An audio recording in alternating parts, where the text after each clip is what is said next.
కరీంనగర్ పరిధిలోని విద్యా సంస్థల బస్సుల ఫిట్నెస్ పై డ్రైవర్లకు, యజమానులకు, ఇన్ఛార్జీలకు గురువారం కరీంనగర్ డీటీసీ పురుషోత్తం ఆధ్వర్యంలో అవగాహన కల్పించారు. వాహనాల ఫిట్నెస్ విషయంలో తీసుకోవాల్సిన జాగ్రత్తలు, రోడ్డుపై వాహనాలు నడుపుతున్నప్పుడు తీసుకోవాల్సిన జాగ్రత్తలను రవాణా శాఖ అధికారులు వివరించారు. ఫిట్నెస్ లేకుండా వాహనాల్లో విద్యార్థులను తరలిస్తే చర్యలు తీసుకుంటామని, విద్యార్థులను సురక్షితంగా గమ్యస్థానాలకు చేర్చే బాధ్యత ప్రతి ఒక్కరూ తీసుకోవాలన్నారు. విద్యా సంస్థల బస్సులను ఎవరూ అడగవద్దని విద్యా సంస్థల యాజమాన్యాల ప్రతినిధి యాదగిరి శేఖర్రావు రాజకీయ నాయకులను, విద్యార్థి సంఘాలను బస్సులను అడిగే ప్రతి ఒక్కరిని అభ్యర్థించారు.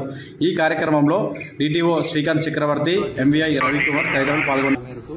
స్కూలు మరియు యాజమాన్యాల ఫిట్నెస్ సామర్థ్య పరీక్ష 2025-26 గురించి అవగాహన సదస్సు జరగడం జరిగింది. అందులో భాగస్వాములైన స్కూల్ యాజమాన్యాలు మరియు డ్రైవర్లు, అటెండర్లు మరియు పత్రికా విలేకరులందరూ కూడా పాల్గొని ఈ సభను దిగ్విజయంగా చేశారు.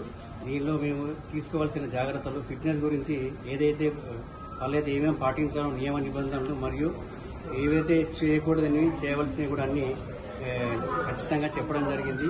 ఏ విధంగా ఫిట్నెస్ కనుక ఉల్లంఘిస్తే కనుక వాటికి చర్యలు ఖచ్చితంగా తీసుకుంటాము. అవసరమైతే ప్రాసిక్యూట్ కూడా చేస్తామని ఈ మూలంగా మేము పత్రికల్లో తెలియజేస్తున్నాము.